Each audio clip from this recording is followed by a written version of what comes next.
It's already over, and nobody on the West Coast is supposed to be saying his name yet. By the time you blinked, the song was gone. By the time you refreshed, the strike was already in motion. And by the time anyone in the comments section figured out what they were looking at, an entire empire had quietly shifted addresses. Welcome back. Sit close, because what just leaked out of one unmarked El Segundo studio is not a song. It is a confession dressed up as a throwaway. And the silence that followed it is louder than anything Kendrick Lamar has said in public all year. Let me walk you through this carefully, because the version they want you to hear is the version where this is just another leak. It is not.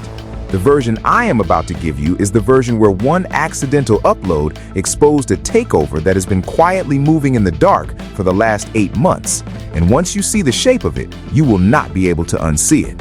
So if you have ever wondered why the West Coast suddenly feels like it has its own gravity again, lock in, hit that subscribe before the algorithm pulls you somewhere else, and stay with me, because the next 20 minutes are going to change the way you read every Kendrick move from here on out. The song is called Boom. 3 names on the credits: Kendrick, J-Rock, and a young TDE signee named Vaughn, who until last week, most casual fans had never heard speak. Cut during the GNX sessions, logged as an outtake, filed under the kind of folder labels engineers use when a song is not supposed to leave the building. And that is exactly where this story stops making sense. Because throwaways do not get treated like nuclear material. Throwaways get forgotten. Throwaways get archived. Throwaways do not trigger Interscope to move like a federal strike team within hours of the upload. And yet, that is precisely what happened. The takedown notices landed before most fans had even finished the first listen. Mirrors got crushed. Mirrors of mirrors of mirrors got crushed. The entire digital footprint of Boom was scrubbed with the kind of urgency you only deploy when an asset is worth protecting at all costs. And right there, in the speed of the strike, the whole illusion collapses. This was never a throwaway. Somewhere between the GNX cutting room floor and the moment the file slipped, this song got upgraded, quietly, surgically, by someone with the authority to flip an outtake into ammunition. And now the entire industry is staring at the same question. Upgraded for what? Hold that, because I need you to compare 2 leaks side by side. And the second one is the key that unlocks the whole vault. Less than a year ago, a Clips record called Chains and Whips surfaced before its official rollout. Streaming databases were already attaching Kendrick's name to the metadata before anyone in the public had confirmed his verse existed. The strikes hit, the mirrors got hit, the mirrors of the mirrors got hit. And then, weeks later, the song dropped officially with Kendrick's verse intact. And the world realized the whole takedown wave had been a controlled containment of something that was always meant to release on its own terms. That is not damage control. That is choreography. And Boom is moving down the exact same hallway right now. The strike is not denial. The strike is preparation. And once you understand that one sentence, every move on this board starts to make a different kind of sense. Because the people who run leak suppression at Interscope do not waste a strike team on a dead asset. They only deploy when something they were building got pulled off the assembly line a few weeks early. And then, almost like a stage cue, the man who has been Kendrick's quiet architect for over a decade walked into the conversation and basically confirmed it. Punch, the president of TDE, the executive whose fingerprints sit on every Kendrick decision going back to Section 80. The one Kendrick has trusted long before any of us were paying attention. Punch posted, publicly, that leaks destroy every great idea. Not philosophically, not vaguely, pointedly, with the tone of a man who had a chess piece taken off the board before he was ready to move it. And executives do not break their silence for outtakes. Executives do not mourn songs that were always supposed to die in a vault. Punch only sounds like that when something he was building got cracked open before its launch window. So write that question down and underline it. What was being built? Because what is surfacing in real time is not a song, it is an ecosystem. The GNX vault is not just leaking, it is open. And the people eating from it are not Kendrick himself, they are everyone around him. J-Rock, who has been waiting for the right moment to remind the genre that he is one of the most technically precise rappers alive, and just walked back into the frame on a record with Kendrick's stamp on it. Vaughn, the rookie sharing space with a Pulitzer winner and somehow not getting bodied. Reason sharpening his pen behind the scenes. Ab-Soul walking back into spotlight slots like he never left. Doechii holding a Grammy and a stylized public mandate. And underneath all of it, a label that just crossed its 20th anniversary and has been quietly hinting for over a year that a roster-wide statement album was on the table.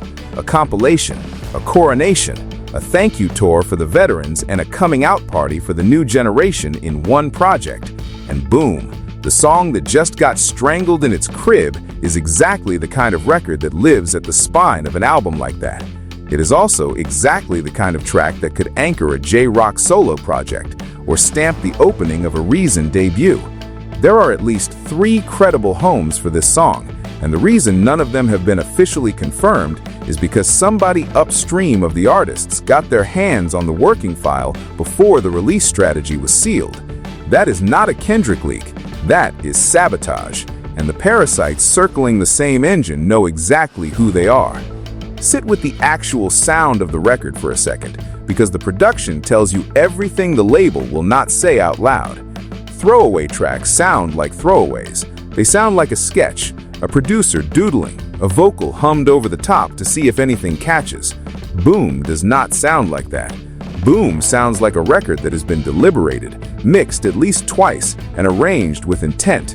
The percussion underneath the verses is doing 2 things at once. There is a heartbeat pulse on the kick. There is a panicked hi-hat shimmer riding on top of it. Together, they create the auditory illusion of a chest cavity bracing for impact. That is not accident. That is composition. That is a room of people with a vision who knew exactly what emotion they were engineering. Underneath that, a moody, washed-out atmospheric pad doing the work of a horror movie score. That kind of layering only happens when an A-tier team is told this record matters. Engineers do not waste that kind of detail on a song that is supposed to die. And then J-Rock walks in, and you understand why TDE could not afford to lose this song. He opens with a vacation metaphor that becomes a tripping metaphor, that becomes a laces metaphor, that becomes a ballet metaphor inside the span of 4 bars. That is not bar writing. That is bar architecture. The vacation sets up the trip sets up the laces set up the ballet. By the time he lands on the Mac Dre Vegas Revenge punchline, he has constructed a multi-layered conceit that doubles as a love letter to West Coast history and a coded warning to anyone on the wrong side of the conflict. And the Mac Dre reference is not nostalgia. Mac Dre was killed in 2004 after a Kansas City show. The man widely believed to have helped set him up, a rapper named Fat Tone, was hunted down in Las Vegas months later and killed in what the genre understands to have been the revenge response. J-Rock invokes that lineage on purpose. He is not telling a story, he is telling a side. He is saying, we remember our dead, we honor our coast, and we move accordingly. Then Vaughn, the youngest voice in the room, walks in and does not collapse under the weight of it. He drops 2 of the cleanest punchlines of the year. The donut and pig feet bar, where he flips law enforcement imagery into a single image of a car spinning in a parking lot while a cop eats pastry, is the kind of bar you write down when you hear it. The Batman spin cycle bar is comic book vivid in a way that immediately reminds you why TDE signed him. And the fact that a rookie can stand on a Kendrick record between J-Rock and a Pulitzer winner and not get bodied tells you everything about the depth of the bench TDE is sitting on. And then Kendrick walks back in for the closing verse and reminds everyone who he is. Gandhi, Gaddafi, King Tut. 3 name checks compressed into a single sequence that is the entire Kendrick philosophy in 4 syllables. Gandhi for the peacemaker, Gaddafi for the overthrown dictator, King Tut for the ancestral pharaohs. The whole verse becomes a quiet thesis about reincarnation, about being older than the moment, about carrying every contradiction of historical leadership inside one body.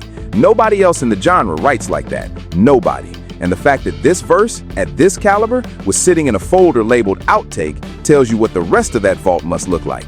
Now stop and imagine what is still in there.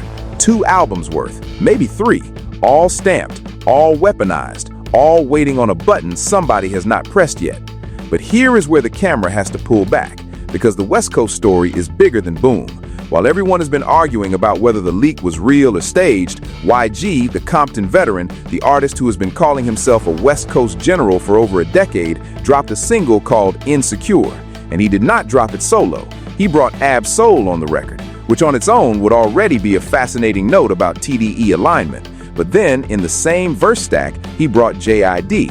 And the moment those three names sat on the same artwork, something architecturally quietly clicked into place behind the scenes. Because YG does not move like this on his own. YG does not pivot into high-concept single rollouts without someone behind the curtain pushing him toward a bigger frame. And every signal in the air right now suggests that the coaching question is Kendrick.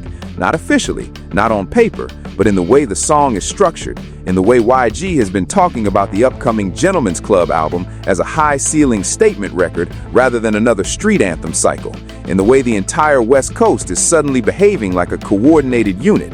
The fingerprints are everywhere. And the Insecure record itself, where three rappers known for swagger spend their verses cracking open their deepest vulnerabilities, is exactly the kind of move you only attempt when someone you trust has whispered in your ear that the audience is ready for it. That is Kendrick energy on a song he doesn't even appear on. But the real story sitting inside Insecure is not YG, it is JID. And this is where the temperature of everything shifts. Because JID showing up on a YG record alongside Ab Soul is not a feature. It is a relocation. It is an artist quietly admitting that the family he was raised in does not have a chair for him anymore. And to understand why, you have to go back about a month to the moment JID snapped the seal on J. Cole in public. You remember the tweet. He posted it. He deleted it. The timestamp survived. The timestamp always survives. The trigger was a single line on Cole's Birthday Blizzard tape, the throwaway bar where Cole said if hip-hop was still alive, JID would be platinum. To outsiders, that sounds like a compliment. To JID, who has been signed to Dreamville for almost a decade and has been quietly waiting on a real platform-level lift from the man at the top, that line read like a confession dressed up as praise, and he reacted accordingly. Sit with the math, and you understand why he could not stay quiet. He had a moment with surround sound. He had a critical breakthrough with the Forever Story. He delivered by every measurable standard one of the most lyrically gifted projects of the entire 2020s, and the lifts he expected from his label boss never came. There was no fall-off feature, there was no Cole guest verse on his next era, there was no co-headline tour announcement. The seeds had been planted to make JID a global superstar, and the gardener who planted them stopped showing up to water the soil. That is not neglect, that is policy. And the worst part is that Cole, by his own public admission, has spent years saying he was treated this exact way by Jay-Z, which means Cole knew.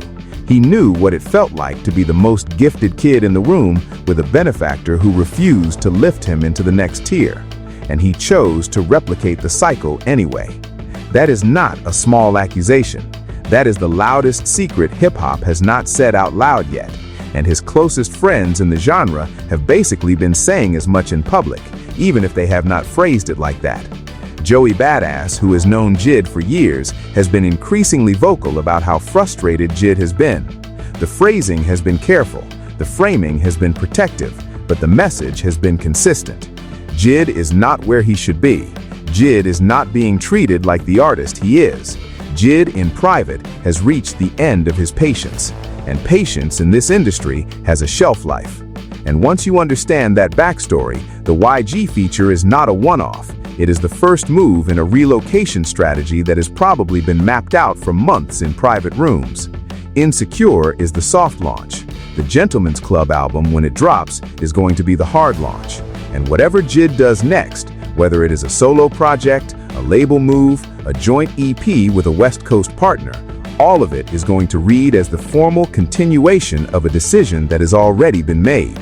So when JID quietly walked onto a YG record, the message was not subtle. The message was that a once-in-a-decade voice has spent the better part of a decade getting muzzled by a once-in-a-decade peer, and he is done waiting for the door to open. He is walking through a different door, and the door he is walking through happens to be the one Kendrick is holding open, because there is no other reading of this current moment that fits the evidence. JID and Kendrick were photographed in the same building at the Clips listening event in Los Angeles last summer, the same night Kendrick came out to perform Chains and Whips live.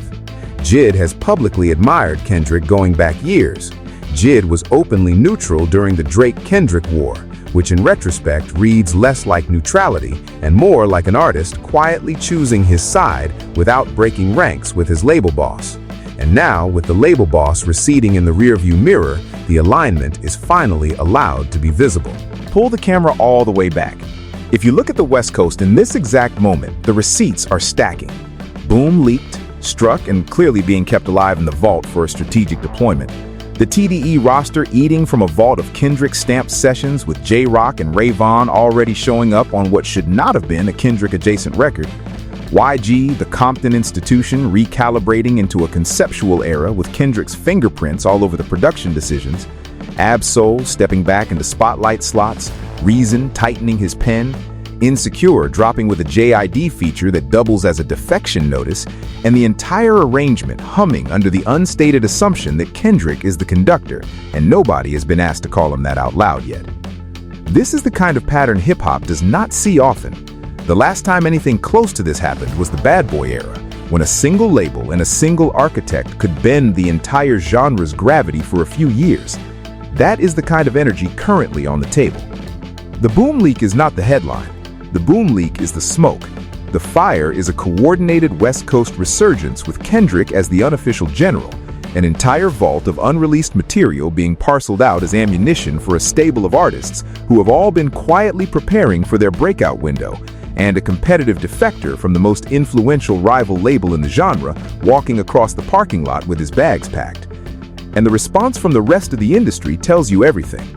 The Toronto factory has spent the past 6 weeks lurching from one self-inflicted disaster to the next.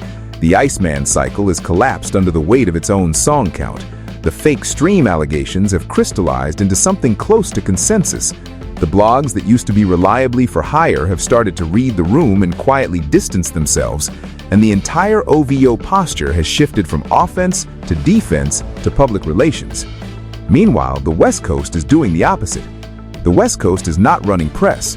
The West Coast is shipping product, quietly, coordinated. Coordinated enough that you start to wonder when the coordination meeting happened and who was sitting at the head of the table. Circle back to the song itself. Boom is a hard record. The percussion fluttering underneath sounds like a heart monitor that has decided to outpace the patient.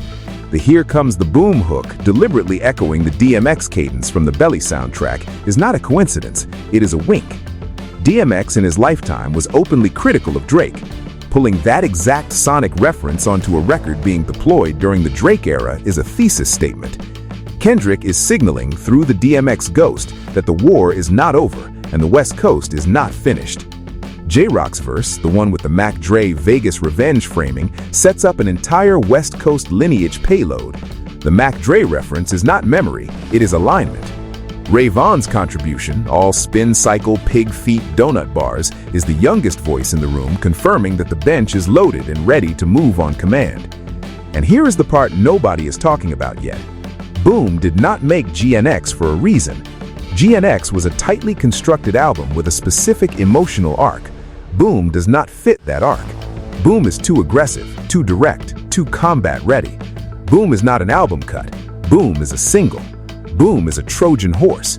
Boom is the kind of record you reserve for the exact moment when you need to remind the genre who runs the coast. And the leak is the only thing that prevented that deployment from happening on its planned timeline. Which is why Punch is angry.